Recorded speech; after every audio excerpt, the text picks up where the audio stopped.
Ladies and gentlemen, this is 216th day of the Russian invasion and the 9th year of Russian war against Ukraine. I'm Shevchenko, and on behalf of Media Center and Inform, I would like to welcome all of the journalists who are telling the truth to the world about our fight for freedom. Today we have a special event to discuss. We'll talk about how the art helps to show the world the whole truth and collect funds for our victory. We're going to be discussing it with the team that created an immersive project about Ukraine, and one of them about Taras Shevchenko was launched before February the 24th, while the next one, Ukraine Lands of the Brave, has been launched this year. More than 6.5 million hryvnias have been fundraised for Ukraine, but what's important, these projects keep winning hearts and minds of the free world. We will discuss it with Valeriy Kostyuk online from Toronto. Valeriy, we met when you were presenting in Toronto the immersive exhibition about Van Gogh.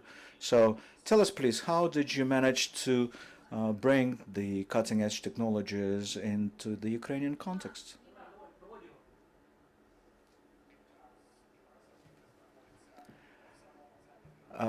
This immersive exhibition right in downtown of Toronto, which you and G have witnessed when I conducted the one about the Van Gogh, but now we are presenting the exhibition Ukraine, the Lands of the Brave, which has been presented at the Blues Village Ukraine Toronto Festival in Toronto, which we have been creating for more than 5 months. We prepared it for more than 5 months together with my producer Natalya.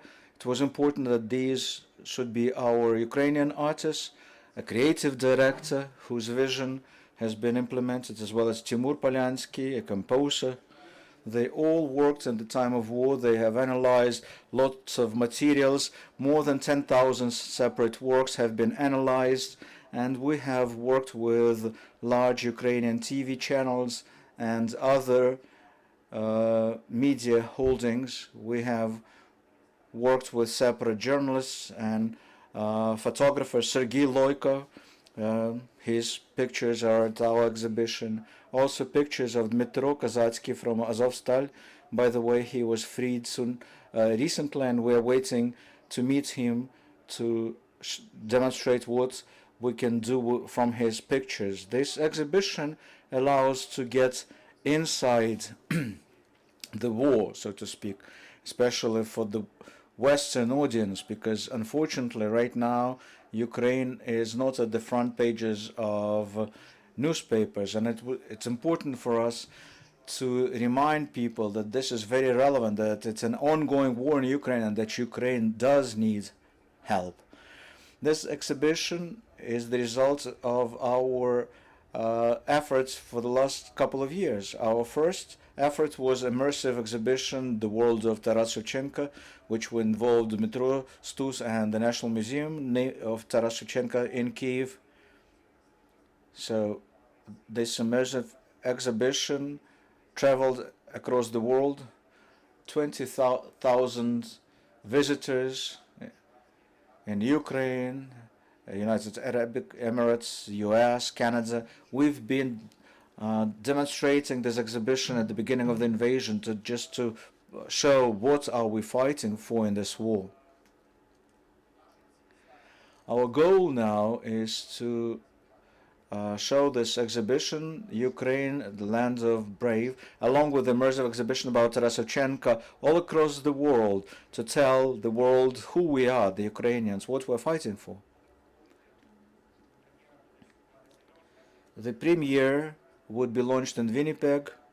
Yulia Zmerzla, the head of the Ukrainian Cultural Center there, will tell more about this premiere, as well as a number of other world premieres for this center.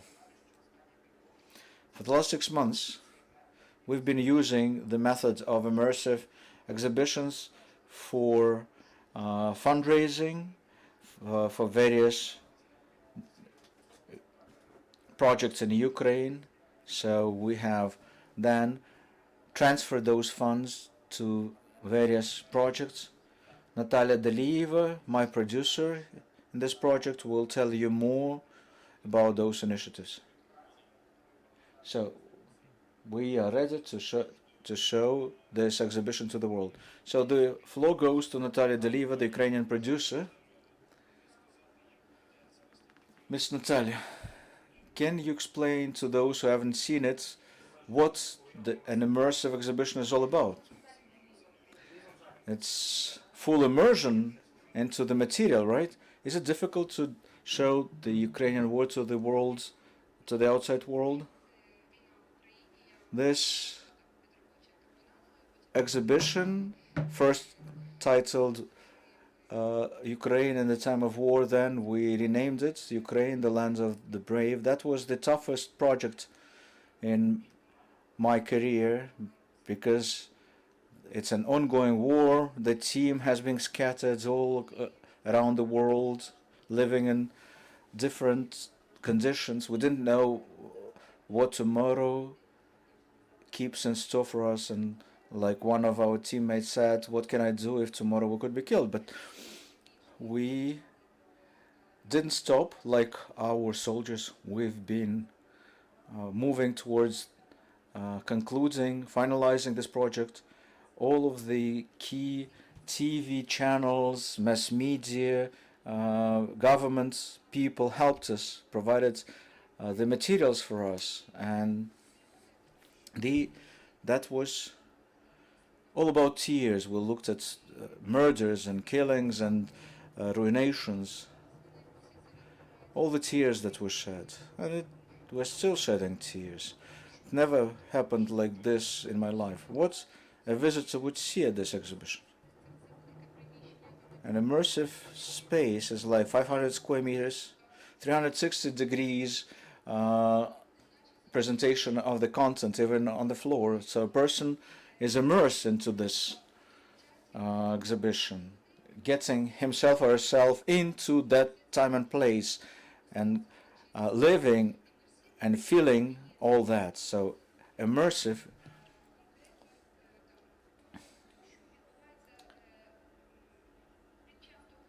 is all about feeling as if you are present in those events while you're at the exhibition. Yulia Zmerzla, an executive director of Ukrainian Cultural and Educational Center in Winnipeg, will join us now. Those who follow US and Canadian culture would know that her center is one of the most prominent Ukrainian cultural centers in Northern Hemisphere. So late October, Winnipeg will launch this immersive project. So what would you want to tell the world and Canada with this project? Well, thank you.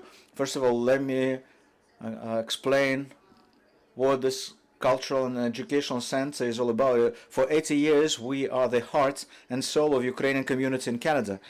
And from the very beginning of this project, it was all about protecting the cultural heritage, those materials that would be most likely destroyed in Ukraine for all the obvious dangerous reasons.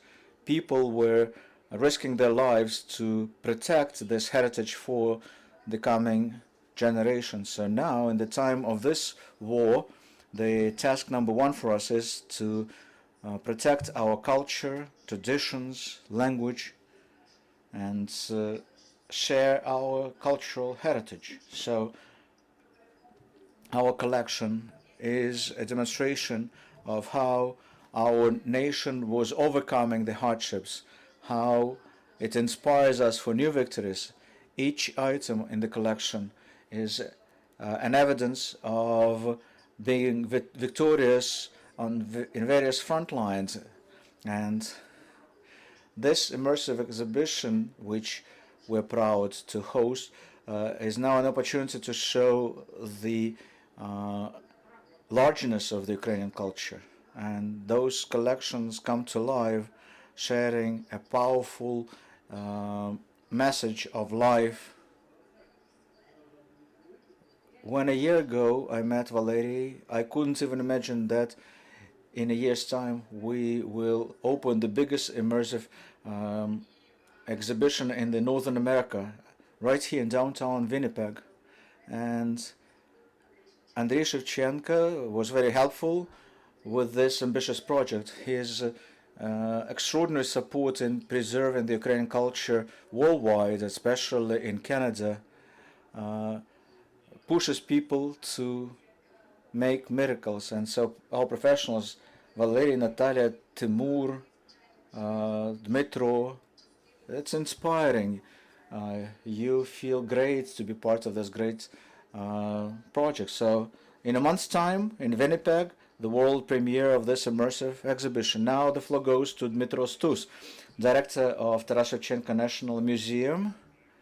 Mr. Dmytro worked with the immersive world Taras Shevchenko exhibition. So, Dmytro, what was that experience of bringing Taras Shevchenko world into the modern times, or actually using modern technologies to make Shevchenko's epoch come alive? Well, for more than 10 years, we generated digital technologies.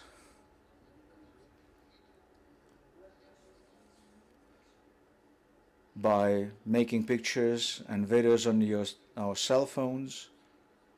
Luckily, we managed to finalize our immersive exhibition, The World of Taras Shevchenko, which gives very important feeling as to who we are, why we're different, what makes us fight for our land, that we are culturally very much different from the Russians. And I believe this cultural front lines, if you will, is no less important. And it's still a fledgling phenomenon, and the better we present ourselves, the more curious people would be about us and about our future. A question to anyone, but mostly to Natalya and Valeriy. In this immersive exhibition, Lands of the Brave, which photo, which item of the exhibition impress you the most? What stays in front of your eyes? From day one of this invasion, I'm a volunteer. I come to front lines. I can see with my own eyes what's happening in this war. And this exhibition shows the funeral of the commander of the battalion of the 18th Airborne Assault Battalion. So every time I look at those funeral pictures, I always have eyes coming to my eyes. By the way, this exhibition is broken down into military, kids, women, burials, even the materials that hopefully will be used for the Hague Tribunal. This exhibition is an ongoing project, and at the very end, the separate chapter would be our victory and the pictures from our victory. Valeriy, from the items of this exhibition, what might knock the best on the hearts of non-Ukrainian audience? Well, we've already observed the reaction of the people. It's about the kids that comes before the burial of battalion commander that Natalya knew. So the items about children, photos about kids who are crying because they're wounded. And you have a lullaby, little kitty cats playing, and it's so emotionally powerful that you cannot believe that something like that could happen in the 21st century. And it stays with you. Crying children, children who are losing their limbs and their lives. That's what could actually knock on you the most. And even our team, when we've seen those pictures, well, we started crying. People start crying at this moment of the exhibition. It was tough to make and tough to observe. Questions from the audience? Yulia Gadjina, Ukrinform.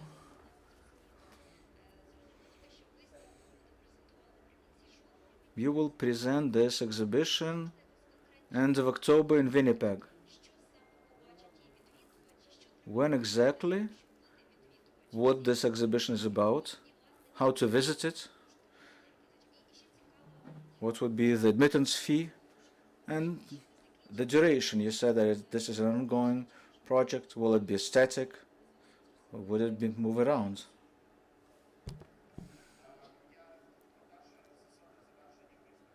Well, it's an ongoing exhibition because this is an ongoing war. That's why the exhibition is not being finalized. We will be updating it to present the current events. So hopefully our victory would come fast. But this would be an ever-evolving exhibition.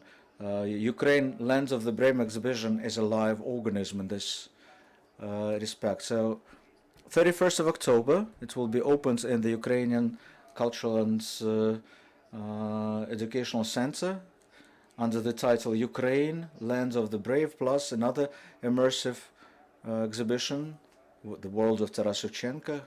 We are also creating 2 new projects, world premieres, another immersive exhibition using the archives of the cultural center. So presenting the items of the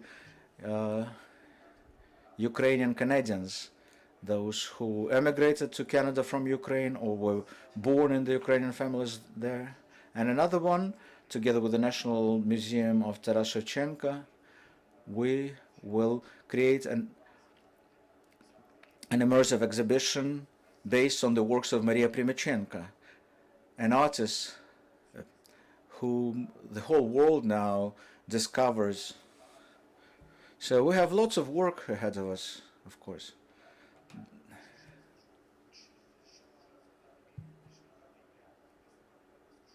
Yeah, Yulia will tell you more, but the exhibition would be free of charge.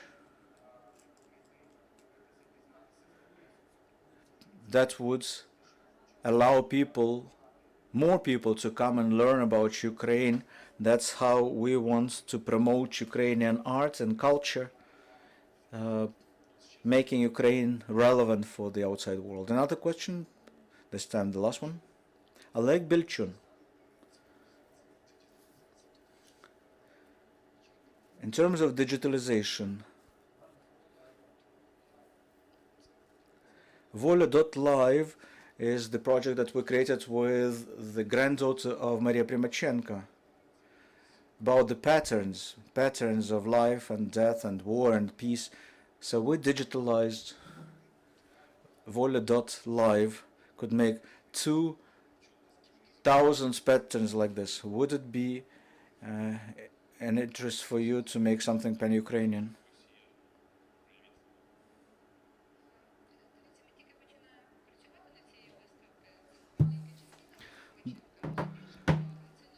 Well, Maria Primachenko is an upcoming project, but the focus right now is on immersive exhibitions about Ukraine, Lands of the Brave, and the Taras Shevchenko world. As to its mobility, you have to create special space for it. I mean, you can transport those digital pictures on a memory drive. Toronto, Winnipeg, Paris, Berlin is where we plan to do it. The immersive centers in Ukraine are only in Kyiv and Odessa. So, of course, we will be demonstrating this exhibition all across the world.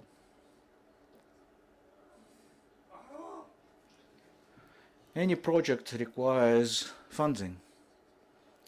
So all our museum can do is digitalizing the works. No national budget funding for us. We do it on our own.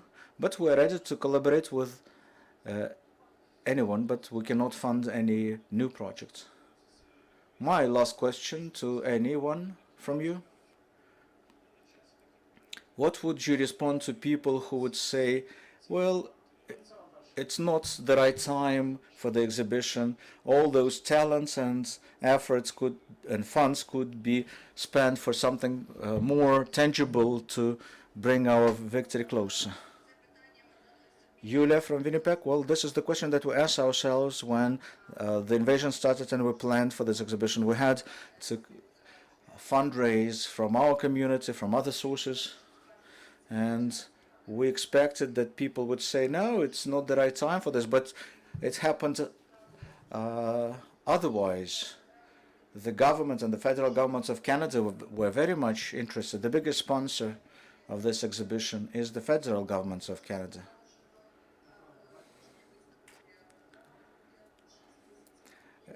This exhibition will last for 6 months. Like Valeriy said, free of charge for all of the audiences. Natalya?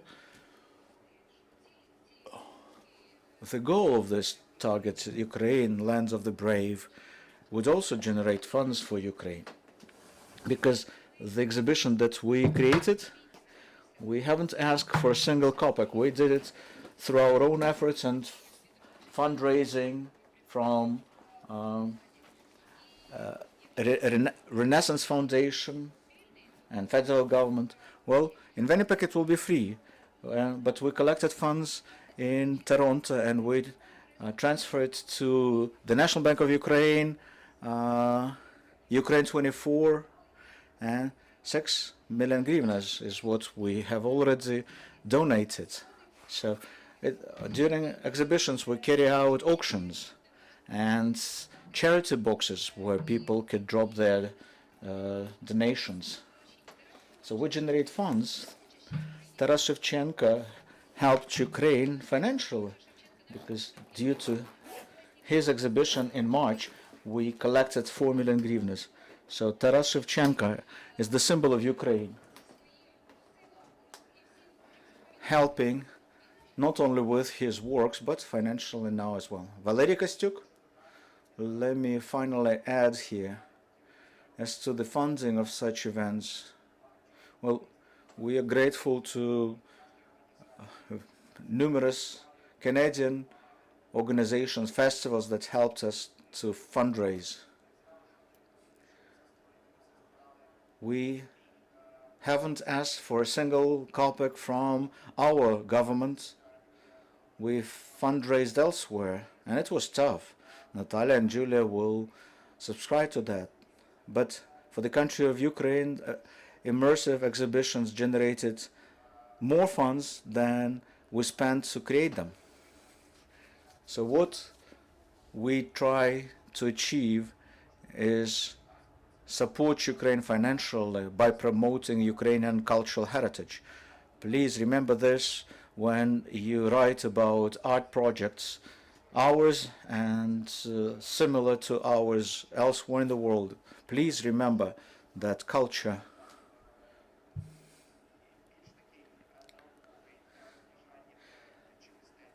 is not about only entertainment projects, but also fundraising projects as well, and bring us to the victory. Thanks to our military, the whole world paid attention to Ukraine. But in order to stay in the focus of attention and to be equal among the equal, we are doomed to develop our culture. So any investments into the culture should be constant, especially into the heritage, because heritage, that's our tradition. That's the values that for us are sometimes more important than lives. And let me add that this project, thanks to which Ukraine and Ukrainians keep win the hearts and minds of the free world, and thus bringing us closer to the victory. We had Valeriy Kostyuk in Toronto, Yulia Zmerzla in Winnipeg, and here in Kyiv, Natalya, Delieva, Dmytro, Stus, and we discussed about the immersive projects, Ukraine, Land of the Brave, and World of Taras Shevchenko. Thank you. Please follow our announcements. Stand with Ukraine.